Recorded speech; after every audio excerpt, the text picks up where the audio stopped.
Hello everyone. Wanted to do two videos in place of class today. The first will be on classroom norms and routines, and then I want to do a second video introducing you to, actually going further with that MCOP, classroom observation protocol that your supervisor has been using. So classroom norms and routines are very closely, well, I'm pulling it really heavily out of Alana Horn's book, Strength in Numbers, Chapter 5, something we read a few weeks ago. And I wanted to begin by emphasizing that these classroom norms and routines I'm going to share with you are focused on developing that positive interdependence as students work in groups. And using something from Dr. Horn, she wrote, "Positive interdependence rises when students feel mutual accountability for their learning and believe that their own learning will benefit through their interactions with each other." And so I'm going to speak to actually maybe four specific things. Group norms for your classroom, and then specifically how to achieve those through group roles, and two specific things: participation quiz and an accountability checkpoint. Those are the three things I wanted to dig in on most heavily. So some classroom norms recommended in Chapter 5 of Dr. Horn's book were stay focused on your group's work, no talking outside of your group, you have the right to ask anybody in your group for help, you also have the duty to give help to anybody who asks, and that helping is not the same as telling. Of course, there are other classroom norms. Dr. Horn possibly. Dr. Horn focused on these four. You can read a little bit more in the book in Chapter 5 on what each of these are. But I thought I would briefly remind you that your students don't come with those classroom norms already well understood and how to achieve them. So through that activity called Rainbow Logic, I taught you how to teach students new behaviors. Remember, it was use an activity in class that will likely surface that behavior that you wish to reinforce. That behavior is something you would like to become a norm. After doing it where it was successful in the class, ask your students to identify those behaviors that contributed to their success. You're eliciting their ideas. Notice that connection to our math teaching practices. You're eliciting their ideas, and then you will provide the name that you would like to use, the standard name. And then display that name or that behavior or anything else you'd like about it in the classroom. And then as students are working in the future, you might use those opportunities to catch and praise students for enacting the behaviors that you wanted to reinforce. And I provide a list here of some of the classroom norms. They're on the left side, and associated behaviors with those, and skill builders that are available at this link in the top right. The name of the skill builders are there down the right. Anyway, that's a brief reminder about how to develop classroom norms, and I want to emphasize the potential of group roles. Y'all, I didn't know all this animation was there, and it's driving me batty, this circle, so excuse my commentary and any times you see my eyes roll. Anyway, I wanted to just speak a little bit more on group roles. I think I might have said something very briefly in class. We can use group roles to do a couple of things, and often they are maybe misused. So why you might use group roles is to teach students a desired form of interacting with one another. A simpler way of saying it is to teach some of those norms that you want to have happen. So the roles are a tool for you to teach. And second, I think you guys are very well clued into this second one, is to ensure a more distributed participation. So more participation from every member of the group instead of what typically happens is high status students taking over that participation. And related to that ensuring distributed participation is to build that positive interdependence. So to achieve that, roles have to have particular qualities. And remember I said earlier, we use roles to teach desired forms of interaction. Roles are not to keep groups on task. They're not like a behavior management strategy.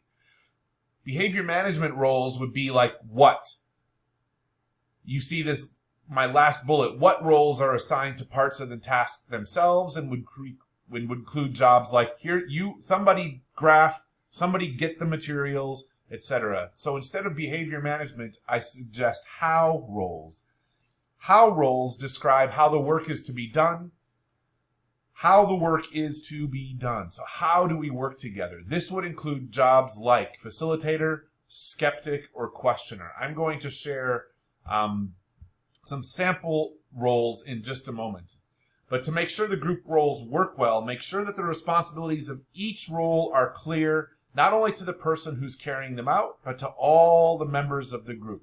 That way, each person knows who's responsible for what within the community, but also remember in that role, in that vein of teaching, we're teaching the students how these positive group norms of interacting can contribute. Also suggested to make group roles work well is use sentence starters to aid the practice of the behavior. Make the assignment of the job of a specific group member public knowledge so that everybody in the group will know what each group member is responsible for. And this also gives that person the authority to act their role. Definitely rotate your role assignments so that all eventually have the opportunity to play each role. I know you have sometimes asked me about ensuring that some students can play things that they're already strong at, but also have the opportunity to take on roles that they can get better at. So something that will come up again later regarding accountable to group roles. To make the group roles, that's just hard for me to say. To make the group roles work well, during group work, redirect groups by reminding the student to do something specific to their role. So for example, I give you facilitator. I noticed that members of your group have different ideas on their paper. It is your job to make sure that everyone is heard and both ideas are considered. I will come back to check on what your group thinks about those two ideas. You can see that the teacher there is restating the person's role and what their responsibilities to that role are, a facilitator and what they're supposed to do. And then the teacher says, I'm going to come back to check in with you on how you're doing in regards to my recommendation. Also, you might, during wrap-up, give feedback to the whole class or discuss how playing a role might have contributed to smooth group functioning. I'll mention a participation quiz shortly. So to develop roles, you can do that by, while you are monitoring group work, check if the roles are being well executed. Redirect groups by asking a person to do something specific to their role. Use standard phrases, as I mentioned earlier. And as also mentioned earlier, discuss the roles during wrap-up. And here you're helping develop how students understand what they're expected to do during those roles. Because I'm limited on 15 minutes, I'm not going to speak to each and every specific element of these roles that some former students of mine developed and used in their classroom. You'll see that the 4 roles are facilitator, accountability manager, skeptic, and team captain. And then for each of the 4 roles, you can see that the responsibilities are laid out as reasonably simply, and these sentence starters to help students implement those roles. And here I have a picture of how these roles are printed out and on colored paper and laminated, and then the teachers I worked with, they would tape these down to the desk so that they were evident to all members. Actually, I take that back. Sometimes they taped them down. Some classrooms I've seen teachers tape them down, but I think in this classroom, they were just handed out and left on the desk, and part of the end of the day was that maybe the team captain or the accountability manager would collect all these and pile them with the group materials to be used in future classes. Anyway, I hope I gave you these to spark some ideas for you. So a second element here is when shifting mathematical authority from teachers to students, Horn suggests that in addition to these norms and roles, developing ways to hold students accountable to these norms is necessary. And so she names 2 types of accountability, one through interactional routines, and second through formal assessments. So interactional routines can be She describes each of these 6 things on pages 53 to 54. I encourage you to go back to those. I'm not going to read each of these, but the one that I thought would be worth me commenting on briefly is using a huddle. So a huddle is a sort of routine that you use in your classroom where you call one member of each group up. And so that might be the person who is the accountability manager, or you call the team captain. You can call anyone. But you pull them out to the side and give them some specific instruction, and that student goes back to the group. Now, that specific instruction might be something mathematically to advance the work of everyone. It might be to hold people accountable, to hold the groups accountable. Remember to carry out the role of the skeptic, maybe. It can also be... there's so many ways you can use the huddle. I'm just going to mention one last. If you notice a low-status student being sort of cut out of the groups, you can call a huddle where that low-status student is one of the people brought forward and give the people in the huddle some specific knowledge or tip that will help and benefit the entire group. So in that way, the people in the huddle now have something to contribute valuable to their group.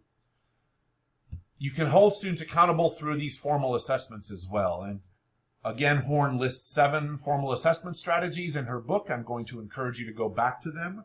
And my next 2 slides will point to 2 of these type of formal assessment strategies. Specifically, participation quizzes and shuffle quizzes. And I call the shuffle quiz something else, an accountability checkpoint. So first, that participation quiz. The participation quiz is a tool to develop or maintain norms for small group interaction. While students work in small groups on a task, the teacher takes notes about the nature of the student's interaction. On like an overhead or a public sheet of paper, like through the document camera. I realize overheads are outdated nowadays. The teacher then debriefs on these notes that were taken publicly with the whole class. So for example, the teacher might say, today as we work, I want to emphasize these 3 norms that we're working on in class. So communicate what that focus might be, such as everybody has the responsibility to help one another. Or another norm we talked about earlier in the semester was decide and discuss before moving forward. So the teacher then takes notes on the student interaction and debriefs those notes taken. I'm going to ask that you watch minutes 110 through 113 and a half at this video to see an example of our teacher, Miss Evans, do a participation quiz. A second type of accountability strategy is what Lonnie Horn in the book refers to as a shuffle quiz. I will call an accountability checkpoint. And to encourage students to take responsibility for the learner of all members of their group specifically. So groups might work on a task until they hit a predetermined checkpoint, until the teacher initiates this checkpoint. The teacher then just randomly quizzes one member of the group to answer a question about the task. Lonnie Horn writes in the book about a shuffle quiz. So more or less, this is the same strategy. If that student is not able to fully answer the question, the teacher gives the group a chance to reconvene and discuss. Then the teacher comes back to the group when everyone in the group feels they are ready and they have a chance to redo the quiz. Here, remember, you are mostly emphasizing the group's responsibility that everyone understands well and that we're all at the same point as we're moving forward in our work. I think this is a pretty powerful and effective strategy, and I encourage you to watch this 6 minutes. I please recommend you watch this 6 minutes of video. It's quite valuable for you to have an idea and see it in action, and you'll get to hear a lot of the student voice in this one. It's quite nice. So this video, of course, is posted. You followed the link to view it, but then I will link these 2 videos one more time. You'll just have to make a note for the previous video. Watch about 3.5 minutes, and on this video, watch about 6 full minutes. Thank you for your patience watching me speak at you. We'll see you in a couple of weeks. Bye.